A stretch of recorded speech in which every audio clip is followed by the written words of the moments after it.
Assalamualaikum warahmatullahi wabarakatuh. Perkenalkan kami dari kelompok 10 kelas Farmasi A, mata kuliah Anatomi dan Fisiologi Manusia. Kali ini kami akan mempresentasikan tentang fungsi dan penjelasan tentang hormon endokrin. Nama anggota kelompok kami yang pertama ada Regita Alia Zahra, yang kedua Rizky Putri Anissa, yang ketiga Salma Atifah Zahra, yang keempat Salwa Maida Reswara, yang kelima Selsa Dian Merdika.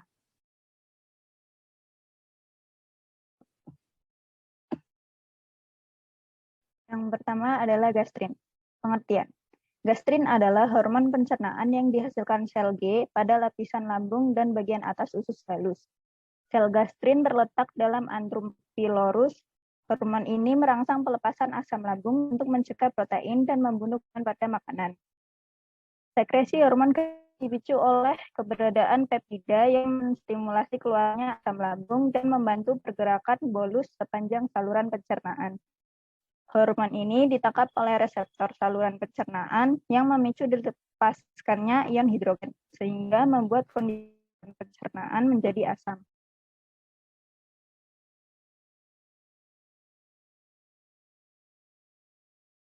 Fungsi hormon gastrin antara lain, yang pertama merangsang sekresi enzim pankreas dan aliran empedu hati.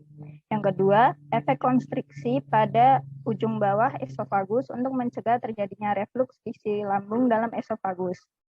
Yang ketiga, meningkatkan kecepatan sekresi asam hidroklorida oleh sel pariental. Yang keempat, efek perangsangan kuat pada fungsi motorik lambung mempermudah pengosongan lambung.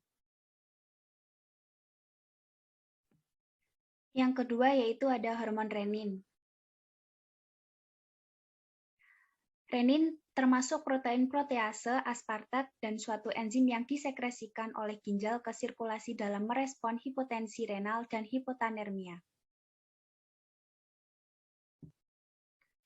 Fungsinya yaitu meningkatkan tekanan darah, kedua yaitu mengatur fungsi ginjal dalam mengendalikan tekanan darah, dan yang terakhir menyeimbangkan elektrolit dalam tubuh. Kemudian yang ketiga ada eritropoietin.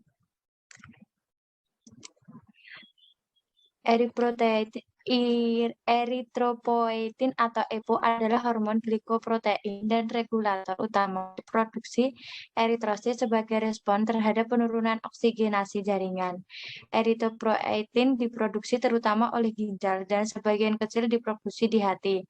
Namun semua sel pada dasarnya memiliki kemampuan mentranskripsi gen EPO dalam kondisi hipoksia atau kekurangan oksigen. Fungsinya yaitu tujuan utama dari diproduksinya eritropoietin adalah untuk menjaga massa sel darah merah yang optimal dalam kondisi fisiologis.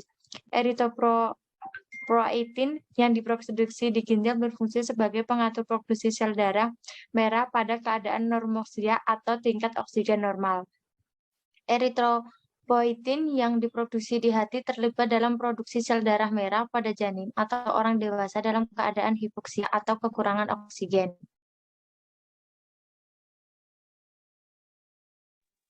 Yang keempat ada kalisitriol.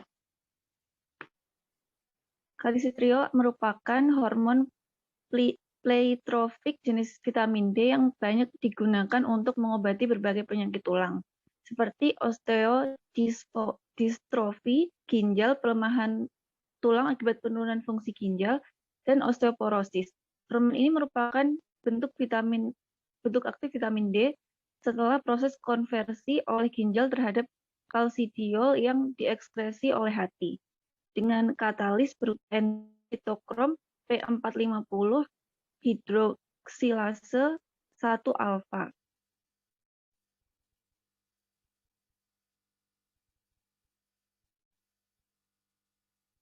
Fungsinya yaitu untuk meningkatkan penyerapan kalsium tubuh dari makanan dan pelepasan kalsium dari tulang. Lalu merangsang sel-sel ginjal untuk merebut kembali kalsium dari air kencing sebelum ekskresi.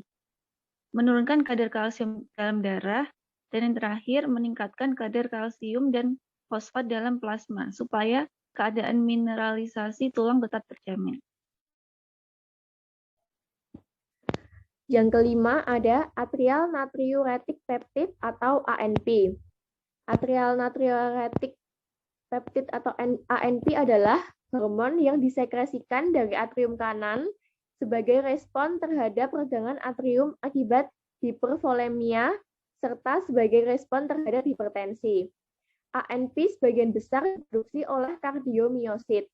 ANP menunjukkan sifat yang mengarah pada vasodilatasi, peningkatan natriuresis, efek antifibrotik, dan antihipertrofik di dalam jantung.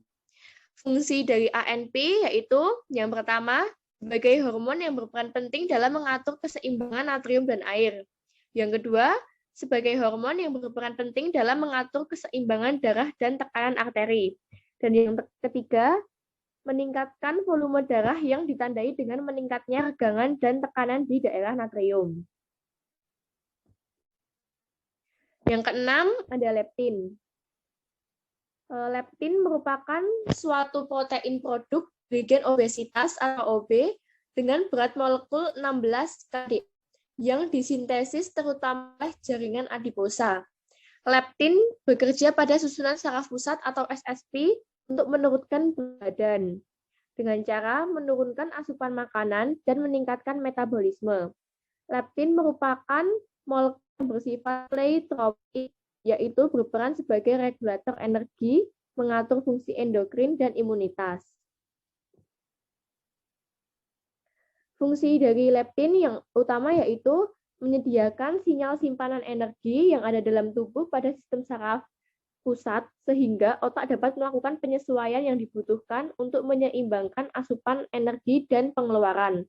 Selain itu, leptin juga berfungsi mengatur metabolisme untuk keseimbangan energi dan berat badan. Secara umum, leptin berperan dalam menghambat rasa lapar dan meningkatkan metabolisme energi.